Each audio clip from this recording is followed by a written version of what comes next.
부처님의 길을 걷는 발자국들 12제자의 이야기. 서론 깨달음의 빛, 그를 따르는 그림자들. 모든 중생이 고통에서 벗어나 열반에 이르기를 바라며 위대한 스승 고타마 시다르타, 즉 부처님은 깨달음의 빛을 세상에 전파하셨습니다. 그는 홀로 깨달음을 얻었으나 그 빛을 더 많은 이들에게 비추기 위해 고행과 수행의 길을 걷는 이들을 불러 모았습니다. 그들은 각기 다른 배경과 성격 그리고 고민을 안고 부처님 곁으로 나아왔습니다. 부처님의 가르침은 그들의 삶을 송두리째 바꾸어 놓았으며 그들은 부처님의 법을 수호하고 전파하는 데 일생을 바쳤습니다. 우리는 이제 그 발자국들 중에서도 가장 빛나는 12제자의 이야기를 따라가며 그들이 어떻게 깨달음의 길을 걸었는지 그리고 부처님의 가르침이 어떻게 그들의 삶에 스며들었는지를 알아보고자 합니다. 이 이야기는 단순히 옛 성인들의 위대한 업적을 나열하는 것이 아니라 번뇌와 욕망 속에서 헤매는 우리네 삶과 크게 다르지 않았던 그들의 인간적인 고뇌와 그럼에도 불구하고 진리를 향해 나아갔던 용기 있는 여정을 담고 있습니다. 그들의 이야기는 시대를 초월하여 오늘날 우리에게도 깊은 울림과 가르침을 전해줄 것입니다. 1. 지혜 제일 사리불 RIPUTRA 빛나는 지혜의 별. 마가다국 날란다 근처의 바라문 마을 우파티샤에서 태어난 사리불은 총명함과 지혜로움을 타고났습니다. 그의 본명은 우파티샤였으나 그의 어머니 사리아의 이름을 따 사리불사리의 아들이라 불리게 되었습니다. 그는 어릴 적부터 뛰어난 재능을 보였으며 당대의 모든 학문을 섭렵하고 논쟁에서 한 번도 패한 적이 없었습니다. 그는 친구 모칼라나와 함께 육사외도 중 한 명인 산자야의 문화에 들어가 수행했지만 산자야의 가르침이 진정한 깨달음에 이르지 못함을 깨닫고 늘 새로운 진리를 갈구했습니다. 어느 날 사리불은 길을 가던 중 한 비구승을 보았습니다. 그는 위엄있고 평화로운 모습으로 거리를 걷고 있었습니다. 그 비구승은 다름 아닌 부처님의 첫 제자 중 한 명인 아사지 존자였습니다. 사리불은 아사지 존자의 자태에 깊은 감명을 받아 그에게 다가가 물었습니다. 존자시여, 그대의 스승은 누구시며 어떤 가르침을 전하십니까? 아사지 존자는 겸손하게 답했습니다. 저는 아직 배우는 단계에 있어 스승님의 가르침을 다 설명할 수는 없지만 저희 스승님은 세상의 모든 현상이 원인에 의해 생겨나고 그 원인이 소멸하면 현상도 소멸한다는 연기법을 설하십니다. 모든 것은 인연 따라 생기고 사라지나니. 이것이 저희 스승님의 가르침입니다. 이 짧은 구절은 사리불의 마음에 큰 깨달음의 불꽃을 지폈습니다. 그는 즉시 부처님이야말로 자신이 그토록 찾아 헤매던 진정한 스승임을 직감했습니다. 사리불은 모칼라나에게 이 사실을 알렸고 두 친구는 산자야의 문화를 떠나 부처님께 귀의했습니다. 산자야는 두 명의 가장 뛰어난 제자를 잃은 것에 분노하며 시리에 빠졌습니다. 부처님께 귀의한 지 며칠 만에 사리불은 아라한과를 성취했습니다. 그의 지혜는 너무나 뛰어나 부처님께서도 종종 사리불에게 질문을 던지시고 그가 설법하는 것을 칭찬하셨습니다. 그는 지혜 제일이라는 칭호를 얻었으며 부처님의 법을 체계적으로 정리하고 상세히 설명하는 데 탁월한 능력을 보였습니다. 사리불은 법을 설할 때면 마치 밤하늘에 빛나는 별처럼 명료하고 설득력 있었습니다. 그는 복잡한 교리를 쉽고 명확하게 설명하여 많은 이들이 부처님의 가르침을 이해하고 따를 수 있도록 도왔습니다. 또한 그는 다른 제자들이나 일반 신자들이 어려움을 겪을 때면 언제나 친절하게 가르쳐 주었으며 그들의 수행을 격려했습니다. 사리불은 부처님보다 먼저 열반에 들었습니다. 그는 부처님께서 열반에 드시는 모습을 차마 볼 수 없다고 말하며 자신의 고향 마을에서 열반에 들기를 청했습니다. 부처님께서는 그의 뜻을 허락하셨고 사리불은 고향에서 자신의 마지막 법문을 설하고 평화롭게 열반에 들었습니다. 그의 열반 소식은 부처님과 다른 제자들에게 큰 슬픔을 안겨주었지만 그의 지혜와 가르침은 영원히 남아 부처님의 법을 밝히는 등대가 되었습니다. 신통 제일 모칼라나 MAUDGALY와 EANA 신비로운 힘의 소유자. 모칼라나는 사리불과 같은 날란다 근처의 바라문 마을인 콜리타에서 태어났습니다. 그의 본명은 콜리타였으며 사리불과 절친한 친구이자 평생의 도반이었습니다. 그 또한 어릴 적부터 지혜롭고 탐구심이 강하여 사리불과 함께 산자야의 문화에 들어갔지만 진정한 깨달음을 갈구했습니다. 사리불이 아싸지 존자를 만나 부처님의 연기법을 전해 듣고 깊은 감명을 받은 후 그는 즉시 모갈라나에게 달려가 이 소식을 전했습니다. 모갈라나는 사리불의 이야기를 듣고는 조금도 의심하지 않고 함께 부처님께 귀의하기로 결심했습니다.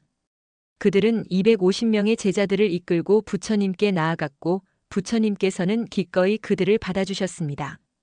부처님께 귀의한 지 7일 만에 모갈라나는 아라한과를 성취하고 모든 번뇌를 끊었습니다.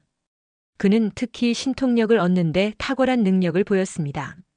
신통력이란 육신통이라 불리는 천안통, 먼 곳을 보는 능력, 천이통, 먼 소리를 듣는 능력, 타심통, 남의 마음을 아는 능력, 숙명통, 전생을 아는 능력, 신족통, 자유자재로 몸을 움직이는 능력, 누진통, 번뇌가 다함을 아는 능력을 말합니다. 이 중 모갈라나는 특히 신족통과 천안통 등 신비로운 힘을 자유자재로 구사하여 부처님의 가르침을 증명하고 많은 중생을 교화하는 데 큰 역할을 했습니다. 모갈라나는 신통력으로 사람들을 설득하기도 하고 때로는 신들을 만나 그들의 질문에 답하기도 했습니다. 그는 지옥에 고통받는 중생들을 보기도 하고 천상의 즐거움을 누리는 신들을 보면서 선업과 악업의 인과응보가 얼마나 명확한지를 깨달았습니다. 그리고 이러한 경험들을 사람들에게 전함으로써 부처님의 가르침에 대한 믿음을 더욱 공고히 했습니다. 한 번은 마가다국의 왕 아자타사투가 부왕 빈비사라를 살해하고 왕위에 오르자 빈비사라의 영혼이 지옥에서 고통받고 있었습니다. 모갈라나는 신통력으로 빈비사라 왕의 고통을 보고 부처님께 아뢰어 그를 구제할 방법을 물었습니다. 부처님께서는 우란 분절의 수행승들에게 공양을 올려 그 공덕으로 어머니를 비롯한 조상들을 천상에 태어나게 할 수 있다고 가르쳐 주셨고 이는 오늘날 우란 분절의 유래가 되었습니다. 모갈라나는 부처님의 가르침을 전파하는 데 열정적이었으며 악마 마라가 부처님과 제자들을 괴롭힐 때마다 신통력으로 그를 물리치기도 했습니다. 그러나 그의 강력한 신통력은 때로 그를 시기하는 자들의 표적이 되기도 했습니다. 결국 모갈라나는 이교도들의 습격을 받아 순교했습니다. 그는 자신의 운명을 알았지만 불법을 위해 기꺼이 희생했습니다. 그의 죽음은 많은 제자들을 슬프게 했지만 그의 신통력과 불굴의 정신은 부처님의 가르침이 얼마나 위대한지를 세상에 알리는 계기가 되었습니다. 3. 두타 제1마하가섭 마케이와 EAPA 엄격한 고행의 상징. 마하가섭은 마가다국의 바라문 귀족 가문에서 태어났습니다. 그의 본명은 피팔리였으나 가섭이라는 가문 이름을 따 마하가섭 위대한 가섭이라 불렸습니다. 그는 어릴 적부터 부와 명예에 대한 욕심이 없었으며 결혼에 대해서도 회의적이었습니다. 부모님의 강요로 결혼하게 되었을 때도 그는 아내 바따 카필라니와 서로 순결을 지키며 수행에 전념하기로 약속했습니다. 그들은 서로의 뜻을 존중하며 마치 출가한 승려처럼 살았습니다. 어느 날 밭일을 하던 마하가섭은 땅속에서 기어나오는 벌레들과 새들이 그 벌레들을 잡아먹는 모습을 보았습니다. 그는 이 세상의 모든 생명이 서로를 죽이고 고통스럽게 하는 연쇄적인 고통의 사슬에 묶여 있음을 깨달았습니다. 그는 즉시 출가를 결심했고 바따 카필라니 또한 남편과 함께 출가를 결심했습니다. 그들은 부와 명예를 버리고 승복을 입은 채 부처님을 찾아 나섰습니다. 마하가섭은 부처님을 만나기 전 이미 부처님의 위대함을 직감했습니다. 부처님께서는 라자가하 근처의 니그로다 나무 아래에 앉아 마하가섭을 기다리고 계셨습니다. 부처님을 만난 마하가섭은 부처님의 발에 절하고 제자가 되기를 청했습니다. 부처님께서는 그를 기꺼이 받아주셨고 마하가섭은 부처님의 가르침에 따라 수행하여 아라한과를 성취했습니다. 마하가섭은 특히 두타행을 실천하는 데 뛰어났습니다. 두타행이란 옷, 음식, 거처에 대한 욕심을 버리고 엄격한 고행을 통해 번뇌를 씻어내는 수행법을 말합니다. 그는 낡은 옷을 입고 하루 한 끼만 탁발하며 숲속이나 공동묘지 등 사람이 없는 곳에서 수행했습니다. 그는 평생을 이런 엄격한 생활 방식으로 살았기 때문에 두타 제일이라는 칭호를 얻었습니다. 부처님께서는 마하가섭의 이러한 고행 정신을 크게 칭찬하셨고 그에게 자신의 낡은 가사를 주어 그의 청정하고 검소한 삶을 격려하셨습니다. 이는 부처님의 법맥이 마하가섭에게 전해졌음을 상징하는 중요한 사건으로 여겨집니다. 마하가섭은 부처님께서 열반에 드신 후 상가승단을 이끄는 중요한 역할을 했습니다. 그는 부처님의 가르침이 흩어지지 않도록 500명의 아라한을 모아 제1결집을 주도했습니다.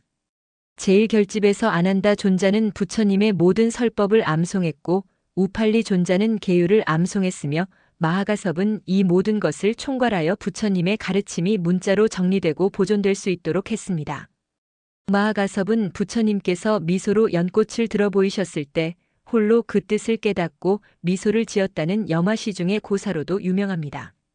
이는 말과 글을 넘어선 심오한 깨달음, 즉 이심전심의 경지를 상징하며 선종에서는 이를 법맥 전승의 중요한 순간으로 여깁니다. 그의 엄격한 수행과 청정한 삶은 후대 불교 수행자들에게 큰 귀감이 되었으며 부처님의 법을 수호하고 전파하는 데 있어 그의 역할은 지대했습니다. 그는 부처님의 가르침이 세대에 걸쳐 이어질 수 있도록 굳건한 토대를 마련했습니다. 4. 다문 제일 아난다 NANDA 부처님의 그림자 기억의 보고. 아난다는 부처님의 사촌 동생이자 가장 가까운 시자였습니다. 그는 부처님보다 20년 늦게 태어났으며 부처님께서 55세 되시던 해에 부처님의 시자가 되었습니다. 그의 이름 아난다 NANDA는 환희 또는 기쁨을 의미하며 그 이름처럼 그는 항상 밝고 온화한 성품을 지녔습니다. 아난다는 뛰어난 기억력을 가지고 있었고 부처님께서 설하신 모든 법문을 거의 완벽하게 기억했습니다. 부처님께서는 25년 동안 아난다를 시자로 두셨으며 아난다는 부처님의 그림자처럼 항상 곁을 지키며 부처님의 모든 말씀을 놓치지 않고 마음에 새겼습니다. 그는 부처님께서 설법하실 때마다 내가 들으니 이와 같으니라고 시작하여 모든 가르침을 정확하게 기록하는 역할을 했습니다. 아난다는 부처님께 3가지 약속을 했습니다. 첫째, 부처님의 낡은 가사를 받지 않겠다. 둘째, 부처님께서 받으시는 공약물을 받지 않겠다. 셋째, 부처님의 설법 중 자신에게 특별히 더 해달라고 부탁하지 않겠다. 하지만 부처님께서는 아난다가 이 3가지 약속을 지키도록 허락하지 않으셨고 그에게 더 많은 공약물을 받고 설법을 들으라고 하셨습니다. 이는 부처님께서 아난다를 얼마나 신뢰하고 아끼셨는지를 보여주는 대목입니다. 아난다는 매우 자비롭고 온화한 성품을 지녔으며 여성의 출가 문제에 있어서도 부처님께 간청하여 마하파자파티 고타미를 비롯한 여성들이 비구니로 출가할 수 있도록 하는 데 중요한 역할을 했습니다. 이로 인해 여성들도 불법을 닫고 깨달음을 얻을 수 있는 길이 열렸습니다. 그러나 아난다는 부처님께서 열반에 드시기 전까지 아라한과를 성취하지 못했습니다. 그는 부처님의 열반 소식에 큰 슬픔과 번뇌에 휩싸였고 자신의 역할을 다하지 못했다는 자책감에 괴로워했습니다. 부처님께서 열반에 드신 후 제1결집이 소집되었을 때 아라한들만이 참여할 수 있다는 조건이 붙었습니다. 아난다는 아직 아라한이 아니었으므로 참석할 자격이 없었으나 그의 뛰어난 기억력으로 부처님의 모든 설법을 암송해야 했기에 마하가섭은 그에게 결집에 참여할 수 있도록 요청했습니다. 이에 아난다는 잠시 홀로 떨어져 밤낮으로 정진했고 결집이 시작되기 직전 새벽녘에 마침내 아라한과를 성취했습니다. 그는 결집에서 부처님의 모든 설법을 내가 들으니 이와 같으니라는 서두로 시작하여 암송했고 이는 오늘날 불경의 핵심이 되는 경장을 이루는 토대가 되었습니다. 아난다는 평생을 부처님의 가르침을 전파하고 승단을 이끄는 데 헌신했습니다. 그는 다문 제일이라는 칭호를 얻었으며 그의 기억력과 지혜는 부처님의 법이 후대에 온전히 전해지는 데 결정적인 역할을 했습니다. 아난다는 부처님의 법이 세상에 계속 빛나도록 하는데 그의 모든 생명을 바친 진정한 시자였습니다. 5. 직의 제일 우팔리 엄니 청정한 계율의 수호자. 우팔리는 천민 계급인 이발사 출신이었습니다. 당시 카스트 제도가 엄격했던 인도 사회에서 천민이 출가하여 높은 존경을 받는다는 것은 매우 이례적인 일이었습니다. 우팔리는 석가족 왕자들의 이발사로 일하며 그들의 곁에서 지내다가 부처님께 귀의했습니다. 부처님께서 출가하신 후 석가족의 젊은 왕자들인 아누루타, 아난다, 대받았다 등이 부처님께 귀의하기로 결심했습니다. 그들은 자신들의 시종이었던 우팔리에게도 함께 출가할 것을 권했습니다. 왕자들은 우팔리에게 먼저 머리를 깎아주도록 한 후 자신들의 높은 신분을 버리고 가장 낮은 자인 우팔리가 먼저 출가하도록 배려했습니다. 이는 부처님의 가르침이 신분의 귀천을 가리지 않고 모든 이에게 평등하게 열려 있음을 보여주는 상징적인 사건이었습니다. 우팔리는 부처님께 귀의한 후 아라한과를 성취했습니다. 그는 특히 계율에 대한 이해와 실천에 탁월했습니다. 부처님께서는 우팔리를 직의 제일이라 칭하셨고 승단 내에서 발생하는 모든 계율 관련 문제에 대해 우팔리에게 물어보고 그의 의견을 따랐습니다. 그는 승단 구성원들이 계율을 엄격하게 지키도록 돕고 계율에 대한 의문이 생겼을 때 명확하게 해석해 주었습니다. 우팔리는 제1결집에서 부처님께서 설하신 모든 계율을 암송하고 정리하는 역할을 했습니다. 아난다가 경장을 암송했다면 우팔리는 율장을 암송하여 부처님의 계율이 후대에 온전히 전해지는 데 결정적인 공헌을 했습니다. 그의 정확하고 명확한 암송 덕분에 승단은 청정한 계율을 유지할 수 있었고 이는 불교가 올바른 길로 나아가는 데 중요한 기반이 되었습니다. 우팔리의 이야기는 불교가 계급 차별을 넘어 모든 사람에게 깨달음의 기회를 제공했음을 보여주는 강력한 증거입니다. 천민 출신이었음에도 불구하고 부처님의 제자가 되어 직의 제일이라는 최고의 칭호를 얻고 승단의 중요한 역할을 수행한 그의 삶은 많은 이들에게 희망과 용기를 주었습니다. 그의 삶은 모든 중생이 평등하게 진리를 추구할 수 있음을 상징하며 불교의 보편적인 가치를 드높였습니다. 6. 설법 제1 피아오 용감한 설법의 선구자. 부르나는 슈로나파란타국 출신의 바라문이었으며 상인 가문에서 태어났습니다. 그는 어릴 적부터 총명하고 지혜로웠으며 세상의 진리에 대한 깊은 탐구심을 가지고 있었습니다. 그는 무역을 위해 여러 나라를 여행하던 중 부처님의 가르침을 듣고 깊은 감명을 받아 출가를 결심했습니다. 부르나는 부처님의 가르침을 빠르게 이해하고 아라한과를 성취했습니다. 그는 특히 설법하는 데 뛰어난 능력을 가지고 있었으며 설법 제1이라는 칭호를 얻었습니다. 그는 논리적이고 설득력 있는 언어로 부처님의 법을 설명하여 많은 사람들을 감동시키고 불교로 이끌었습니다. 부르나의 설법 능력은 그가 보여준 용기 있는 행동으로 더욱 빛을 발했습니다. 그는 사람들의 폭력적이고 미개한 풍습이 남아있던 슈로나파란타국으로 돌아가 부처님의 가르침을 전파하겠다고 자청했습니다. 부처님께서는 그곳 사람들이 매우 포악하여 부르나에게 해를 끼칠 수도 있다고 경고하셨습니다. 그러나 부르나는 단호하게 말했습니다. 만약 그들이 저에게 욕설을 퍼붓거나 저를 때린다 하더라도 저는 그들이 저를 죽이지 않는 것에 감사할 것입니다. 만약 그들이 저를 죽이려 한다면 저는 육신을 벗고 열반에 드는 것에 감사할 것입니다. 부처님의 법을 전파하는 것이 저의 소명입니다. 부처님께서는 부르나의 용기에 감탄하며 그의 뜻을 허락하셨습니다. 부르나는 슈로나파란타국으로 돌아가 목숨을 걸고 부처님의 가르침을 전파했습니다.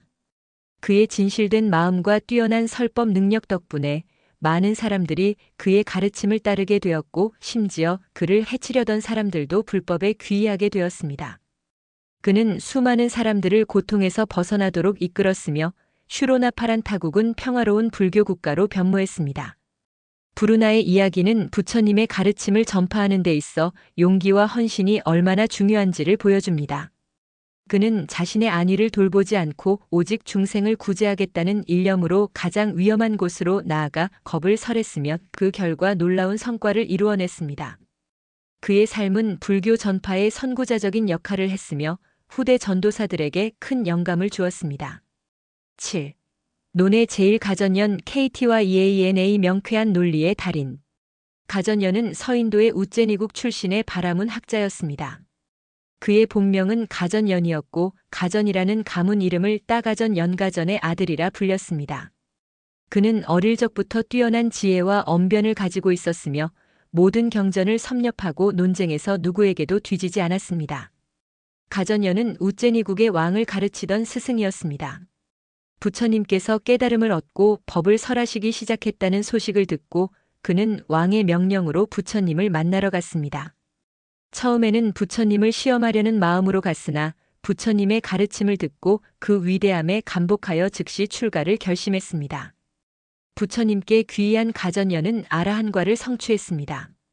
그는 특히 부처님의 가르침을 상세하게 해석하고 논리적으로 설명하는 데 뛰어난 능력을 보였습니다.